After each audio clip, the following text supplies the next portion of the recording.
যশোরের নারিকেলবাড়িয়া মহাশ্মশান। যশোর জেলার বাগারপাড়া উপজেলার নারিকেলবাড়িয়া ইউনিয়নের নারিকেলবাড়িয়া গ্রামেই চিত্রা নদীর তীরেই এই শ্মশানের অবস্থান। শ্মশান সনাতন ধর্মাবলম্বীদের কাছে এক পবিত্র স্থান।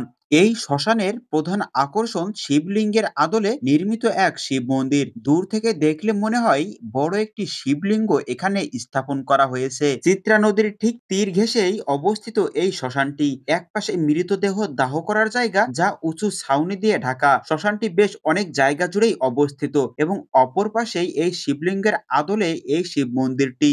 যশোরের এই নারিকেলবাড়িয়া শ্মশানের বর্তমান সৌন্দর্য নিয়ে আজকের এই ভিডিও আয়োজন। সনাতনীদের অন্যতম পবিত্র স্থান এই শ্মশানের সম্পর্কে বিস্তারিত জানতে ও বর্তমান সৌন্দর্য দেখতে এবং সঠিক লোকেশন ও যশোর থেকে যেভাবে যেতে হবে নারিকেলবাড়িয়া এই মহাশ্মশানে সবকিছুই জানতে ও দেখতে চাইলে আগামী কিছুক্ষণ এই ভিডিও এর সাথেই থাকতে হবে। শ্মশান হলো মৃতদেহ অন্ত্যেষ্টি স্থল। এখানে মৃতদেহ এনে চিতায় দাহ করানো হয়। সাধারণত গ্রাম বা শহরের উপকণ্ঠে কোনো নদী বা জলাশয়ের তীরে শ্মশান গড়ে ওঠে। অধিকাংশ শ্মশানই নদীর ঘাটের কাছে অবস্থিত বলে একে শ্মশান ঘাট নামেও চিহ্নিত করা হয়। শ্মশান শব্দটি সংস্কৃত ভাষা থেকে আগত। ধর্মীয় মতে শ্মশানে দাহ করাকে পঞ্চতত্ত্ব বিলীনও বলা হয়, অর্থাৎ পাঁচটি তত্ত্বে দেহ বিলীন হয়, যথা অগ্নি, জল, বায়ু, আকাশ ও মাটি। সনাতন ধর্মাবলম্বীদের কেন দাহ করানো হয় এ ব্যাপারে গুগলে অনেক তথ্য আছে। ভিডিও চিত্রটিতে এখন যে অংশটি দেখা যাচ্ছে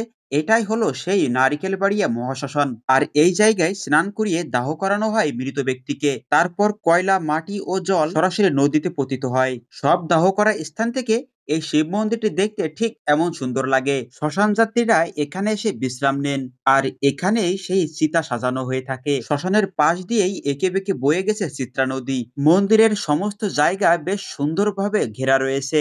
এই চিত্রা নদীতে এখনো জোয়ার ভাটা হতে দেখা যায়। এমনকি এখানকার এই নদীর জলও তেমন কখনো শুকায় না। চিতার উপরে খুব সুন্দরভাবে টিন দিয়ে ছাউনি দেয়া। নারিকেলবাড়িয়া শ্মশান প্রাঙ্গণেই শিব মন্দির ও কালী মন্দিরের অবস্থান। শিব মন্দিরের পাশেই রয়েছে একটা সুন্দর বটগাছ। এই বটগাছের স্থানে পূর্বে অনেক বড় এবং অনেক বয়সী একটা বটগাছ ছিল এবং শ্মশান সংস্কারের জন্য উচ্ছেদ করে নতুন আরেকটি বট বৃক্ষ ওখানে রোপণ করা হয়েছে। ও আধুনিক মহাশ্মশান হলো যশোরের বাগারপাড়া উপজেলার এই নারিকেলবাড়িয়া মহাশ্মশান। এই শিব মন্দিরই হলো নারিকেলবাড়িয়া শ্মশানের প্রধান আকর্ষণ। প্রতি বছর চৈত্র মাসের মাঝামাঝি সময়ে এখানে নামযজ্ঞ অনুষ্ঠিত হয়ে থাকে। যশোর জেলা শহরে এসে মনিহার থেকে সরাসরি বাস যোগে নারিকেলবাড়িয়া যাওয়া যায়। নারিকেলবাড়িয়া বাজার থেকে ভ্যান যোগে নারিকেলবাড়িয়া এই শ্মশান।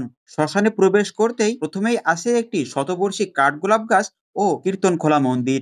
যশোরের আইকনিক ও সর্বাধুনিক মহাশ্মশান নিয়ে আজকের ভিডিওটি এ পর্যন্তই।